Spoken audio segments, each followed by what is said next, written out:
আসসালামু আলাইকুম রহমতুল্লাহি ওয়া কেমন আছেন সবাই? আশা করি ভালো আছেন। যতটুকু খবরের মাধ্যমে জানতে পারলাম, এখন পর্যন্ত শুটারকে ধরতে পারে নাই। খবরে বারবার বলতেছে ময়মনসিংহে হালুয়াঘাট দিয়া পাচার হয়ে গেছে। যে লোকে পাচার করছে সেই লোকরে খুঁজলে বোঝা যাবে যে সে পালাই গেছে কি গেছে না। এখন পর্যন্ত কোনো এই বাহিনী বা কোনো কিছু বলতে পারে নাই সে দেশে আছে না পালাই গেছে। এখন বুঝেন কি পরিস্থিতি আমাদের আইন শৃঙ্খলার, কি পদলক্ষণ করছে, কি অবনতি হয়েছে। নম্বর বিষয়টা হলো, খবরে বারবার এটাই প্রচার করে যে শুটার আছেন না চলে গেছেন, জায়গা দেখাইতেছেন যে চিত্র দিয়ে হয়তো যাইতে পারে নাও যাইতে পারে। আবার কেউ কেউ বলতেছে যে নাম কেউ কোনো কোনো সংবাদকর্মীরা তো নামই প্রকাশ করতে ভয় পাইতেছে। আর ২ নম্বর কথা হলো, অনেকে প্রচার করতেছেন যে চলে গেছে ওই পারে। এখন আছে কি গেছে না চলে গেছে, আইন শৃঙ্খলা বাহিনী এখন পর্যন্ত এই দুটো লোককে খুঁজে বার করতে পারলো না। এখন আমরা জনসাধারণ বা জনগণ বা যারা আমরা কি আছি, আমাদের যে একটা আমি বুঝতে পারি না আসলে যে কি হইল, কি করার, কি করতেছে তারা, বসে বসে কি করতেছে তা বোঝেন না। ২ নম্বর বিষয়টা হলো, সংবাদপত্রে বারবার এটাই বলতেছে যে কোন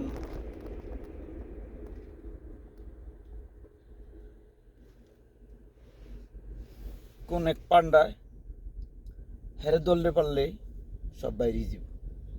এখন পর্যন্ত ২ দিন থেকে চেষ্টা করতেছে।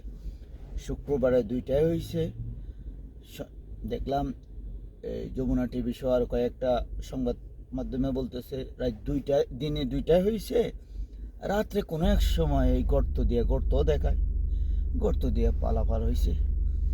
যে বেটা মোটর সাইকেল বেচে হয়তো নাম পরিবর্তন করে নেয় ধরছে।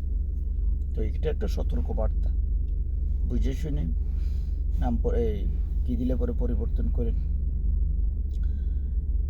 আশ্চর্যের বিষয় হলো, এখন পর্যন্ত এই লোক কি বাংলাদেশে আছে না চলে গেছে? আমার তো বিশ্বাস এখনো আছে। এটা গুজব, আমরা বাংলাদেশিরা তো গুজব রটানোর জন্য তো স্পট ১ নম্বর, কথা বুঝেন না, তিলরে তাল বানানোর জন্য। আর মনে করেন কি মিথ্যা প্রচার করার জন্য, মিথ্যা জড়িত একবারে ঘরের ভিতর থেকে ধরে একবারে আন্তর্জাতিক মহল পর্যন্ত মিথ্যা সরাসরি জড়িত। এই ভিডিও আবার ছাড়ার পরে দেখবেন আমার ওই যেটা দিয়ে ছাড়বো এটা খাইয়ে দিব। সত্যর এখন হাদিস শরীফের মধ্যে আমরা পাইছিলাম যে সত্য মানুষকে মুক্তি দেয়, মিথ্যা মানুষকে ধ্বংস করে। এখন দেখা যাচ্ছে উল্টা, কথা বুঝছেন? সেই জন্য আমার বড় আশ্চর্যের বিষয় হল কেমন প্রশাসন, কেমন কি যে এখন পর্যন্ত শুটারকে বাংলাদেশে আছে না দাদার দেশে চলে গেছে। আবার এআই দিয়ে অনেকে দেখলাম কেউ বলতেছে ছবি পাঠাইছে, ছবি দিয়ে আবার এআই দিয়ে দেখা যাচ্ছে কইতেছে আমি আইছি বাংলাদেশিরা কিছু করতে পারলে করিস, অনেক কিছু। আর এর ভিতরে তো দেখা যাচ্ছে যে এই যে পেশিসদের কিছু পিতর আছে না, এগুলো তো বিভিন্ন রকমের কি করতেছে। দেখেন একটা মানুষকে, সে একজন সম্ভাব্য প্রার্থী ছাড়াও যদি আপনি ধরেন একজন মানুষ, একটা মানুষকে শ্যুট করলো, আর এখন পর্যন্ত সেই শ্যুটারকেই খুঁজে পাইল না। এ বাংলাদেশে আসে না চলে গেছে, তার সহযোগীরাও পাইতেছে না, কাউকে ধরতে পারতেছে না। আমি দেখো এরা কি ঘোড়ার ঘাস কাটে না অন্য কিছু কাটে, না এখানে কোনো ষড়যন্ত্র আছে, এটা তো স্পষ্টই বোঝা যাইতেছে।